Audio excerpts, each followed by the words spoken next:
I gave San Marino 4 perfect Wonderkids to see if it would help them win a World Cup in FM22. Despite having one of the coolest badges in world football, San Marino sit 209th in FIFA World Rankings in-game. So to try and help San Marino out, I've given them 4 perfect Wonderkids. We've given them the perfect keeper, the perfect centre-back, the perfect centre midfielder, and the perfect striker. I decided that giving them central players in the spine of the squad was the best use of resources and material. Like, as if they're like a construction project, resources and materials. Either way, I thought it gave them the best shot of doing well in FM22. You'll also notice as well, they're all playing for clubs based in San Marino. You can all see all the logos of the clubs in San Marino across all of these players. And that's because I've downloaded a San Marino league for this experiment. I'm using the San Marino database from the Around the Globe mega pack found on Sort It Out SI. I'll leave a link in the description to it. But I thought, given the fact that these players are 16 years old, they're based in San Marino, it made sense if their careers started off in San Marino. So that's why I've loaded up the league. Now, do I think these 4 players are going to get them to win a World Cup? Probably not. But do I think they're going to get to a World Cup?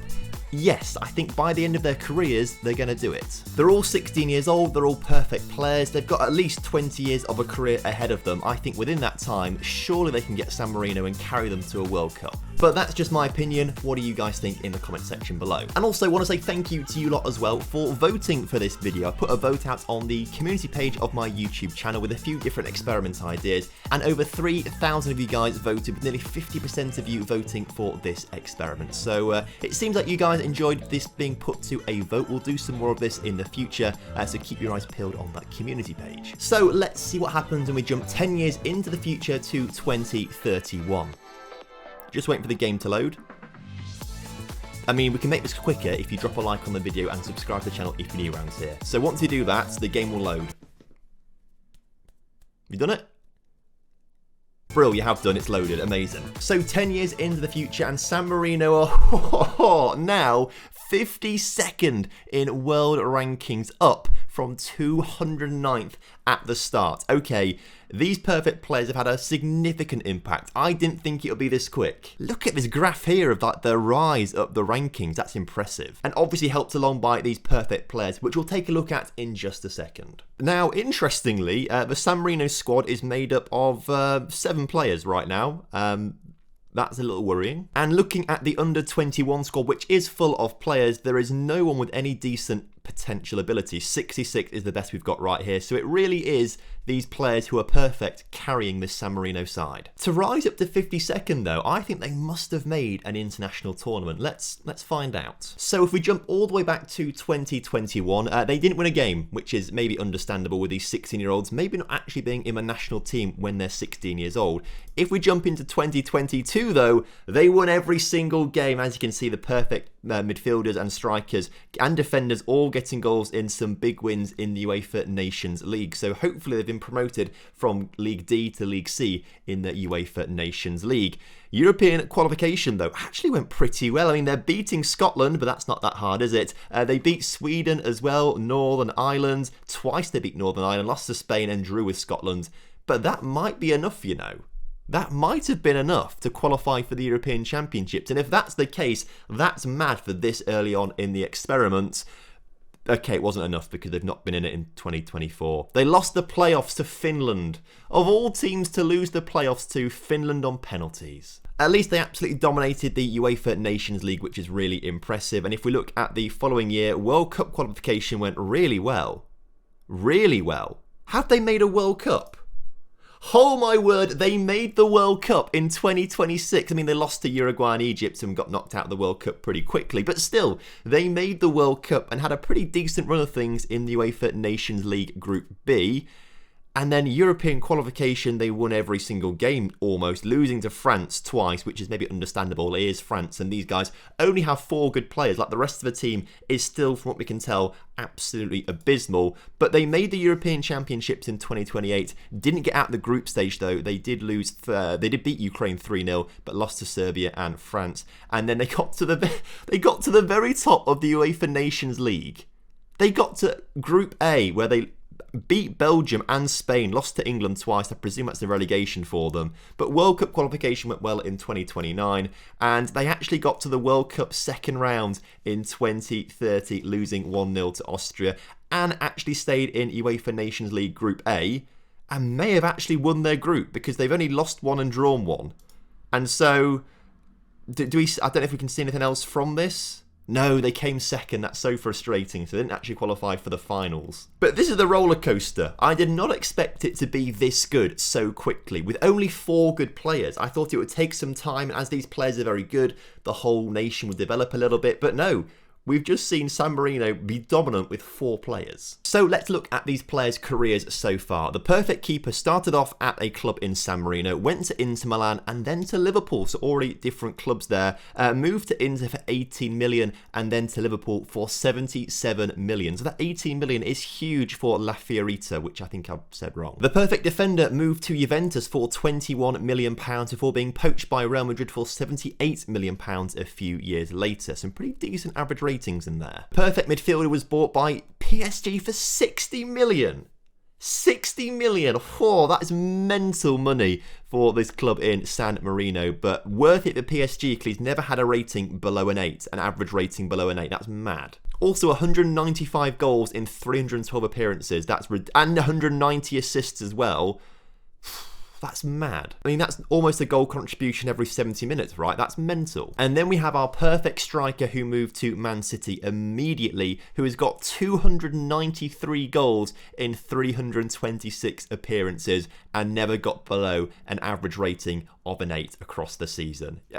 Insane. So we'll look back at these players a little bit later on to see who's had the best career, but for now we're going to jump to the end of their careers to see how San Marino got on by the time they retired. Okay, so we've jumped to 2044, 23 years on from when we started this experiment, and finally these perfect players are starting to retire. The first ones retire in 2044, some of them actually go on for another 2 seasons as well, which is pretty impressive, but this is the last time all 4 of them are in the database together. Sadly, San Marino have dropped to 62nd in world rankings, but if we look at the graph over here, they did hit a height of 16th, which suggests that despite being absolutely perfect players, in the last few years, the perfect players have been dropped from a national team because they're too old, even though they are programmed to be perfect throughout their entire career. And if we look at the national team, yes, there's only 2 players in it, but neither of them are the perfect player, so I guess they just have been dropped. So let's see what's happened in the previous 14 years or so to see how they got to 16th in world rankings. That blows my mind because that's all down to just those 4 players.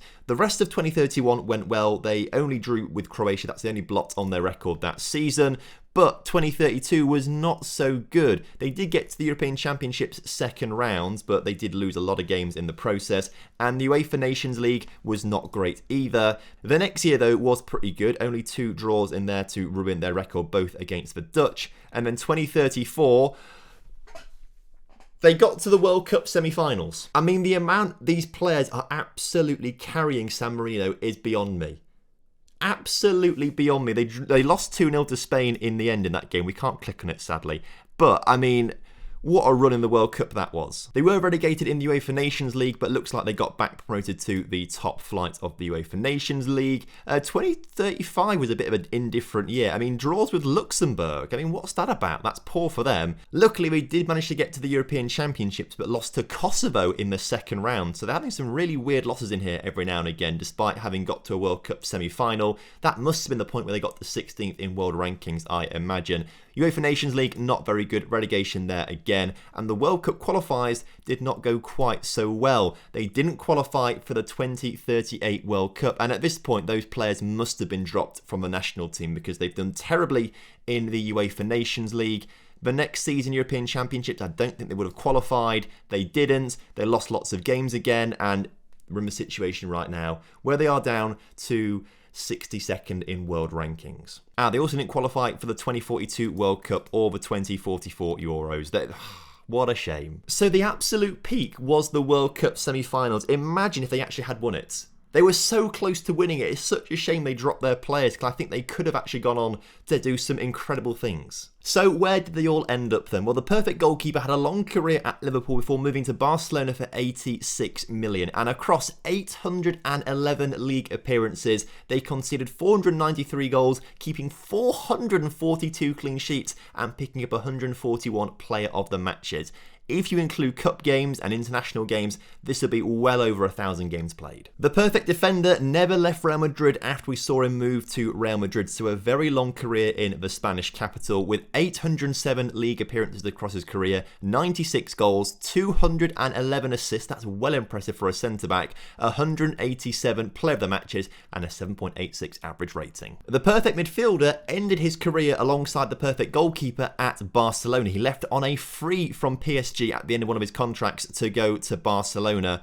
But looking through this, there was one season, 2041-42, below a 7 average rating. Every other season above an 8, which is very impressive. Must have been hit by injuries a little bit more because only 772 league games played. But in that time, 447 goals, 469 assists, 296 player of the matches, and an 8.19 average rating. And then the perfect striker, by looks of things, has actually played as an attacking midfielder and a wing at some point as well, which is interesting. But if we look at his player history, Man City his entire career after leaving San Marino, and has only one season below an 8 average rating, and in 793 appearances has scored 699 goals, 350 assists, 262 player of the matches, and an 8.11 average rating. I also completely neglected to look at the perfect midfielders positions. I also played as a CDM and a centre-back quite a lot because these are now fully green positions, which is interesting.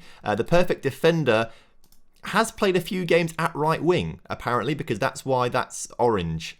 So the perfect defender has played on the right wing, but the goalkeeper, I'm going to presume, only ever played in goal. So looking at the Ballon d'Or, what I find incredibly interesting is that it took 10 seasons for one of our players to win a Ballon d'Or. We start here in 2021, and then it takes a long time for the perfect midfielder to win that first Ballon d'Or for one of our players. That's really, really interesting that they've not won it immediately, despite getting some pretty quick moves to big European clubs and being perfect and getting incredible ratings across their careers.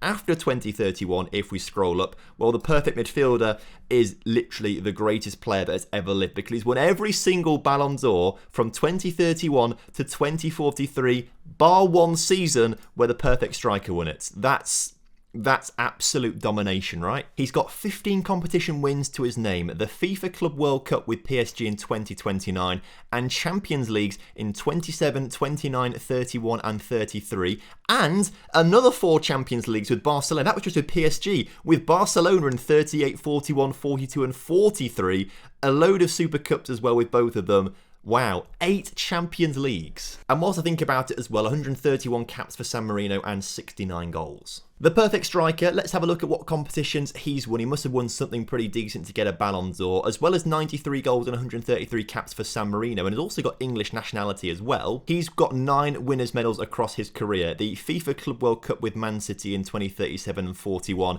a Champions League 3 times in 28, 37 and 41, the Europa League in 30, the Super Cup, and then he also won the league twice with San Marino clubs as well. Amazing. So he's got those records to his name too. The perfect defender actually played 150 times for San Marino, which is pretty interesting. But looking at his biography, he's only got 6 winners' medals across his career. The Champions League twice with Real Madrid in 30 and 32, the Europa League once in 33, 2 Super Cups, and a cup win in San Marino. And then the perfect keeper made 212 appearances for San Marino. That's mad considering that the striker and the midfielder only played like 130 times for San Marino. But across the keeper's career, he's got 12 competition wins to his name, a FIFA Club World Cup with Inter, Champions Leagues, 4 of them with Barcelona, a Europa League with Inter Milan, 4 Super Cups in total, and the San Marino League and Cup as well at some point in his career. So pretty good. Also gone on to win the World Golden Glove 7 times too, so clearly the greatest keeper in the world. I'll be honest, this has surprised me a lot more than I thought it was going to. I didn't think San Marino would have a chance of